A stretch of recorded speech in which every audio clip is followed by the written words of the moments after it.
Guys, kali ini kita akan membuat video tutorial tentang cara install Windows 10 ke Windows 11. Beberapa bahan alat yang kita siapkan dan analisis, yaitu mulai dari rufus dan muntahan dari Windows 11 sendiri. Apabila teman-teman ingin install dari Windows 7 atau 8 ke tingkat atasnya, bisa menggunakan trik ini. Mulai dari nantinya ada BIOS, kemudian menggunakan flash disk, yaitu seperti ini, seperti ini. Kita posisi tertancap. Jangan lupa pastikan flash disknya sudah di setel secara pabrikan, di reset supaya fungsinya semua file harus dihapus dulu. Kemudian kita lanjut untuk sumber daya yang saya miliki, yaitu dengan instalasi dengan RAM 16GB di laptop ini, yaitu di Lenovo 400 ini ya, dengan sudah saya upgrade sebelumnya di Core i5 di 4 core dengan AMD nya, graphic cardnya 2GB dengan SSD 250GB. Nah, saya menggunakan SSD ya. Kalau teman-teman masih menggunakan HDD tidak masalah, karena bedanya hanya di masalah kecepatan pembacaan data. Memang kalau SSD memang ketika buka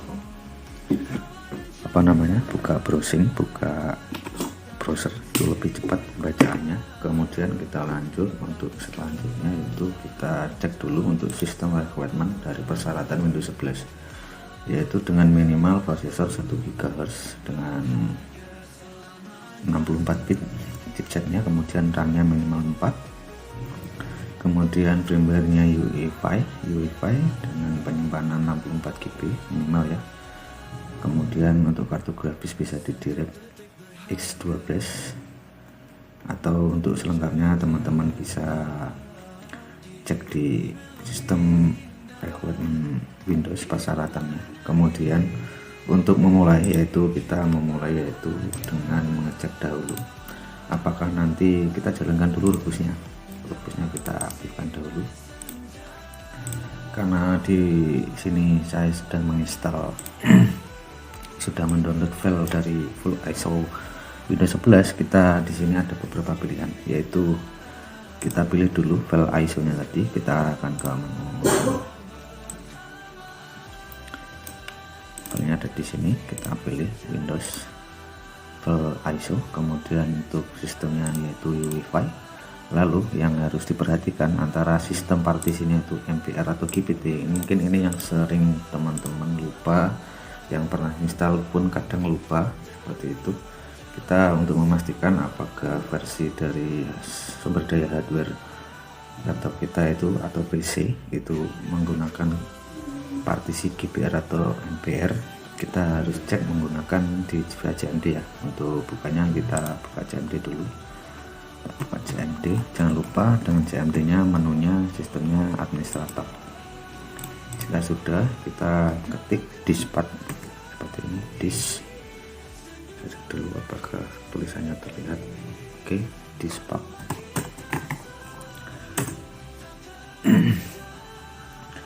Kemudian kita cek, ketik lagi list disk. Jadi tampilannya akan seperti ini. Apabila di sini terlihat, yaitu saya menggunakan disk 0 dengan partisi GPT sini. Apabila ini keterangannya 0, berarti hardware partisi teman-teman yaitu MBR, karena di sini menunjukkan bahwasanya disk 0 dan disk 1. GPT menunjukkan ada simbol bintang ini, berarti partisi saya GPT teman-teman. Kalau teman-teman cek, jangan lupa ya, dari CMD tadi, atau saya akan ulangi kembali. Kita buka CMD pakai Windows R aja ya, biar cepat. CMD, kita ketik diskpart tanpa spasi, kemudian kita yes, kemudian kita ketik list disk, list spasi disk. Untuk yang list disk kita pakai spasi. Di sini akan muncul seperti ini. Apabila ada tanda bintang di disk 0 dan di disk 1, Ini artinya tandanya bahwasanya partisi ini yang mau kita upgrade dari Windows 10 ke 11 ini menggunakan partisi GPT. Apabila ini keterangannya 0, maka dipastikan partisi tersebut menggunakan partisi MPR. Lanjut seperti yang kita sudah jelaskan. Jadi di partisi ini kita jangan gunakan MPR ya, kita partisinya gunakan GPT seperti itu. Jika sudah, kita mulai klik mulai. Untuk ini bisa opsional, bisa teman-teman nanti sesuaikan apa yang ingin permintaan teman-teman. Jika tidak ingin semuanya hilang bekas-bekasnya, ini kita atur seperti ini. Atur pilihan wilayah sama seperti penggunaan saat ini. Saya tidak ingin nantinya file-file yang sudah ada di komputer ini atau laptop ini tidak akan hilang. Kemudian matikan fitur koleksi data kalau ini tidak terlalu saya fungsikan. Jadi saya hanya 1, 2, 3, 4 ini yang saya akan centang.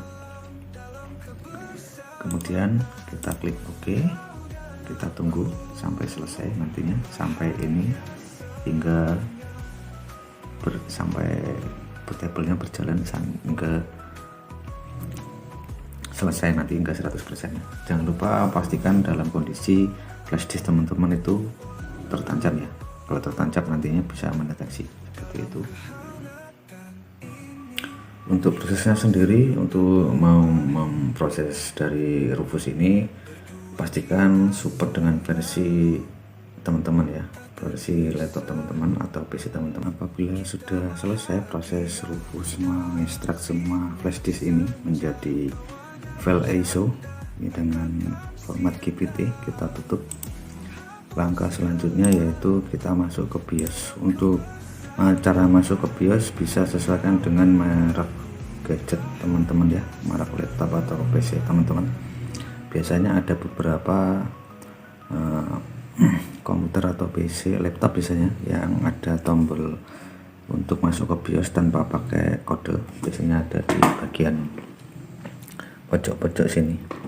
Jangan lupa dalam kondisinya ini, dalam kondisi flash disknya masih tertancap seperti ini. Kemudian kita masuk ke menu BIOS. Cara untuk masuk ke BIOS kita mulai yaitu dengan cara kalau Lenovo ini kita tekan nanti Fn dengan F2. Sesuaikan punya teman-teman mereknya. Untuk masuk ke BIOS pastinya akan berbeda-beda. Jadi kita mulai ulang komputer ini untuk kita jalankan untuk install ulang. Ketika kita hidupkan ulang seperti ini, dalam kondisi nantinya waktu reboot kita klik tombol Fn dan F2 seperti ini. Sambil saya tekan terus di F2 nya ketika reboot biar masuk ke BIOS. Sini sudah masuk. Di sini karena saya menggunakan SSD, maka beberapa poin penting yang harus saya aktifkan yaitu dengan mode seperti ini. Bisa teman-teman contoh saja di video ini, yaitu USB Legacy Enable karena kita menggunakan flash disk, kemudian wireless LAN Enable, lalu PCI port disable, powerbank disable, virtual technology enable, BIOS flashback enable, hotkeys disable enable. Kemudian kita masuk ke boot karena sebelumnya menggunakan iFi.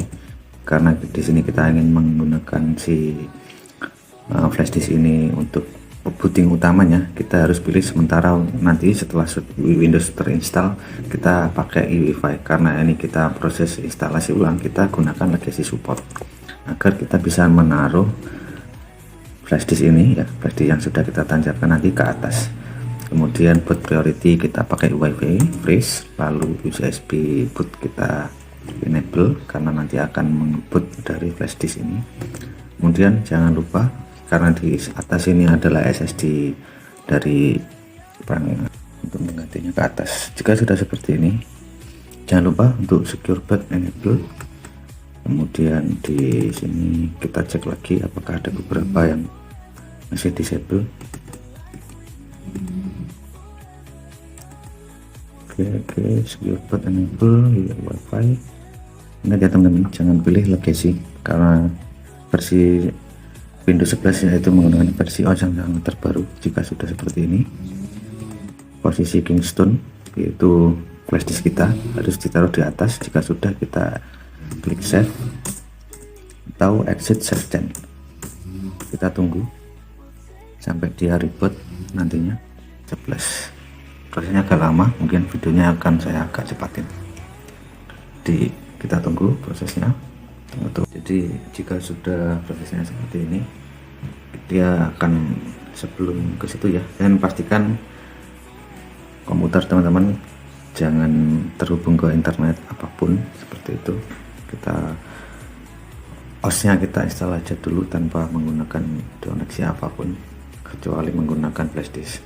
Kemudian ini nanti bisa sesuaikan untuk ini ya, mungkin nanti jamnya kita pasin, karena posisi kita ada di Indonesia, kita pilih Indonesia. Cek dulu sini, kita pilih Inggris Indonesia, kemudian pilih next.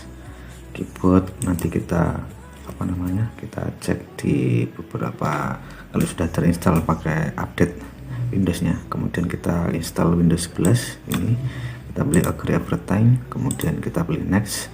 Untuk produk lisensi key, karena kita tidak mempunyainya, kita pilih I don't have product key. Di sini akan muncul, kita pilih pakai yang Windows 11 Pro ya, Windows 11 Pro, kemudian kita pilih next. Lalu kita geser ke bawah semuanya, dan di video ini akan saya tunjukkan bahwa saya tidak akan menghapus data-data yang sebelumnya. Nanti filenya akan saya tetapkan tidak menghapus semua file yang ada di SSD atau di hard disk teman-teman nantinya. Jadi di sini ada beberapa pilihan, jangan sampai lupa ya, kalau yang partisi ini sama ini itu dari posisinya Kingston flash disk kita. Kemudian partisi 0 ini ada beberapa folder backup recovery dari laptop ini. Jadi mulai dari disk subpartition 1, 2, 3, 4 ini adalah yang ada di dalam SSD kita, karena supaya tidak tumpang tindih file yang sebelumnya di Windows 10, kita hapus beberapa, kita format, yaitu di sini ya, di sini sama di sini, karena di sini pasti file-file saya yang sudah terinstall, program-program dan beberapa file, dan sama di sini ya, partisi 4 ini. Jangan lupa di Windows 11 ini jangan dihapus, ini untuk recovery di partition 0, kemudian yang kita hapus di sini saja, tidak masalah. Kalau sudah, nanti klik next, nanti akan menunggu tampilan seperti ini. Berhubung saya menggunakan SSD, pastinya proses instalasinya agak lebih cepat ketimbang hard disk ya. Kalau untuk teman-teman yang masih menggunakan hard disk tidak ada masalah, intinya yang penting RAM, prosesornya itu sesuai standar dari standarnya Windows, pastinya juga akan jalan. Tapi kalau memang sangat terbatas dari sumber daya, mulai RAM, prosesor, jangan dipaksa, nantinya kalau Windowsnya sudah update pasti akan terasa berat seperti itu. Cara ini bisa dipraktekkan di Windows 7, Windows 8, Windows 10 atau di Windows 11 nanti seperti itu. Sambil menunggu dulu, sambil menunggu sampai prosesnya selesai, nanti kita bisa sambil ngopi dulu atau gimana seperti itu. Jika sudah